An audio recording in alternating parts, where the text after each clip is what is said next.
Hi everyone, my name is Angie and this is me, my natural habitat. Today's video is gonna be a little bit out of my comfort zone. Um, so I've been doing a lot of like crafty stuff, right? So I mean, today it's still a crafty video, but difference is like things are not exactly made for me already. Like I don't have to just piece the parts together. I have to create my own parts. So if you've been around this channel, you would have known that there are two characters that I'm kind of obsessed about. One of them is Eevee, and the other is a Toothless. So I have like quite a number of like Toothless merch. So when How to Train Your Dragon Hidden World came out in the movie theaters, they have these soda cups like in the shape of Toothless and the Light Fury, and I got both of them. And then when How to Train Your Dragon 2 came out, there was the Toothless popcorn cup, which I have as well. I also have their Funko Pop figurines. So yeah, this is one of the few characters that I'm a little bit obsessed with. So I carry this keychain around with me. I got this at Universal Studios. It's been hanging on my bag for like a few years. It's seen its fair share of like usage and has like quite a number of like wear and tears. So like this tag is a little bit like quite worn out already. The plushie in itself is fine except for like quite a few number of strands of cat hair. Um, and at the same time, because of my work, I carry around this pouch. So for those who are familiar, Shure is an audio brand. They produces really good like professional microphones, like wireless microphones, but at the same time they have really good in-ears as well. There is this one particular brand that's really popular, which is the Shure SE215. It is the one I have, but I have it in the transparent version.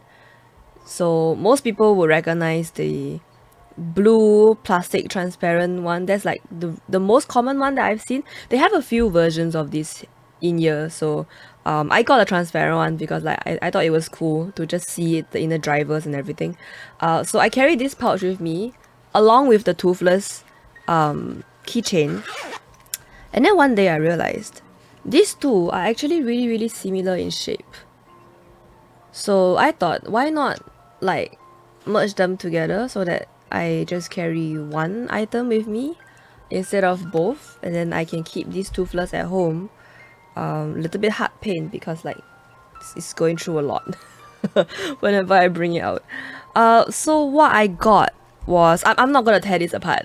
I'm definitely not gonna tear this apart.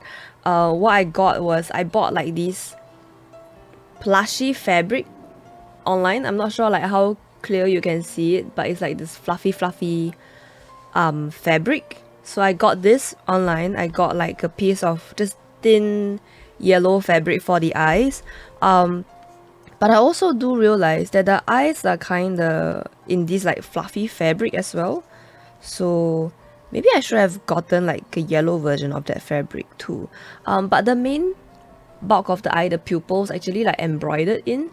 So I'm gonna try that as well. I've never tried embroidery before. I don't really understand how it works.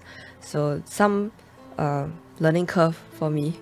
But this video might take a while because I can imagine embroidering is gonna take me some time. So I'm just gonna film this portion, start the project, and hopefully I'll finish it soon.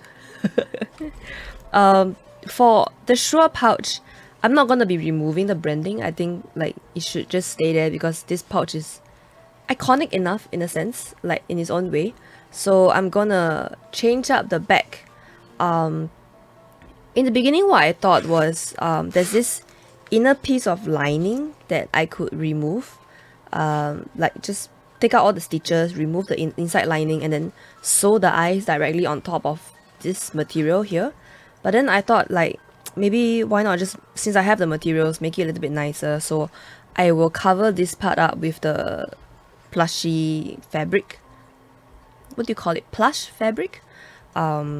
And have the eyes on top of the plush fabric instead. And we shall see if there's any space for me to put like a thin layer of like fillings inside, like polyester or cotton inside, so that everything is a little bit soft to the touch. Yeah, I'm actually quite excited for this. It's like one of those random ideas that popped into my head one day and then I just couldn't get over it. So let's begin.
Actually, I might get that yellow color cloth for the eye.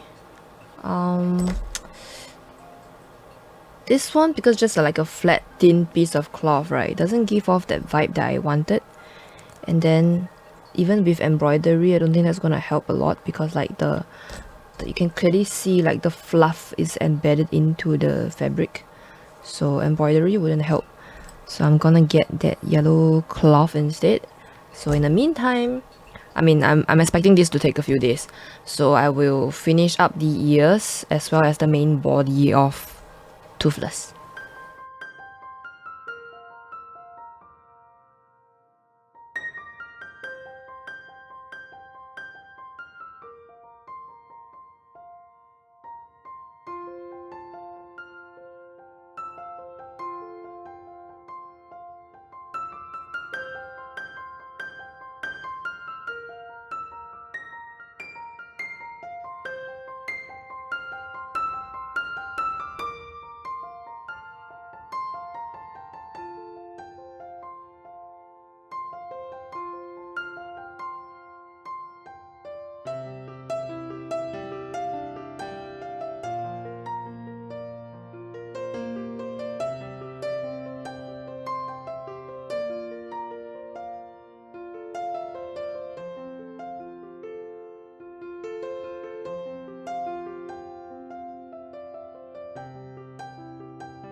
So this took a while.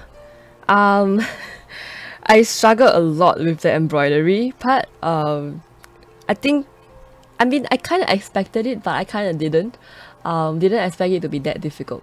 So let's show you the end result first. So here is the pouch.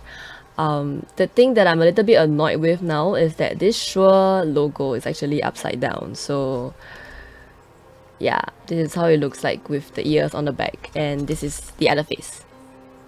So as you can tell, there's no eyes. I tried, I think 3 times. The first one was just absolutely like horrendous, so I just completely threw that out the window. So what I did in the beginning was I cut out the shape of the eye, and then I tried to sew it on directly to this face over here, which clearly didn't work out. So second try looked something like this. I basically sewed the outline of the eye and then tried to embroider according to it. I guess it's okay. It's not good, definitely, but it's not terrible, I would say. The lines are a little bit crooked, not that straight. You can clearly tell some areas are a little bit more twisty, like vines, like compared to other places. So yeah, not the best try. And then the third try, I took out my embroidery hook to secure like a cloth, and then I just sewed onto the cloth directly. I would say it's a lot better. Like I got better as I was doing it. So this is the third try. It's clearly not complete yet, but I think this is the most complete version with the highlight in the eye and everything. So this portion I would say looks really good. Like this part of the eye actually looks really good. This looks horrible. It's not done, but also like the texture is not what I want. Like I can clearly see the different like threads that's like on the surface. It's not what I like about it. And then this portion, because like I started off from here, so like this area is horrible. It just looks terrible. Like the line's not straight, it's like curving to the wrong direction, and it just looks, yeah, it's terrible. Don't like it. Yeah, so I kind of stopped after this try, and then realizing that I might not get the result that I want in such a short period of time, also because like this video is already late, so I didn't even bother trying to do the second one. So what I did in the end was I sewed on the ears first, and then so I stopped like midway point here, and then I closed off with the bottom after putting in the fillings. I used, I think it was polyester. Yeah, so and then you can see there's like a seam over here. I kept that in partially because like the Shure pouch itself has this like, I think there's like a plastic tube that's inside here. So there's one on this side and then another one on this side. Is actually to keep the shape of the pouch. But what it does is actually pushes the ear like forward. So I decided to keep the seam in, so kind of like help to push the ears back also, so it doesn't like just completely falls over. Still thinking like what other like modification that I might want to do, like maybe in the future, like I might actually put like a piping inside, you know, just to keep the shape. But I guess that will make it look a little bit too like strange. So yeah, so because of like the struggle with the embroidery, right, I actually thought of buying myself another Toothless plushie and then taking out the eyes and then transplanting it here. Still considering that option, because then it will not be like 100% self-made in a sense. Like, I mean, it's nice that it's something that I made from scratch, you know. So I'm also thinking of exploring how to do like machine embroidery. I don't have an embroidery machine, I do have a sewing machine, and I think using the right technique you can embroider with a sewing machine. So I think that's something that I want to explore as well. I mean, it will help me in my future projects. And then once I get a hang of embroidery, and when I manage to create the eye, I can always just unpick the bottom and then put the eyes in and sew it back up again. So modifying this in the future is going to be easy. I made sure to keep it accessible so that I can add the eyes in, because that is something that I want. Like this is definitely not going to stay like this for the long term. Yeah. So yeah, if you want to attempt something like this, like if you have a character that you like Stitch, or actually any character with this like oval shaped face, and if you have like a pouch like this that you carry around often, it's actually really simple. As long as you know like basic sewing skills, I think you're good. Like this actually was surprisingly easy, the ears. The hardest part was the embroidery. Like the ears took me no time to do. I did have to redo some of them because the shape didn't come out like the way I want, or like the size was too small. So there were some adjustment that I had to do, but overall it's a really straightforward and simple project, and I enjoyed a lot completing this, especially like the level of satisfaction that comes after you see once everything's arranged onto the final product. So yeah, thank you for following along on this journey. Thanks for watching, and I'll see you in the next one.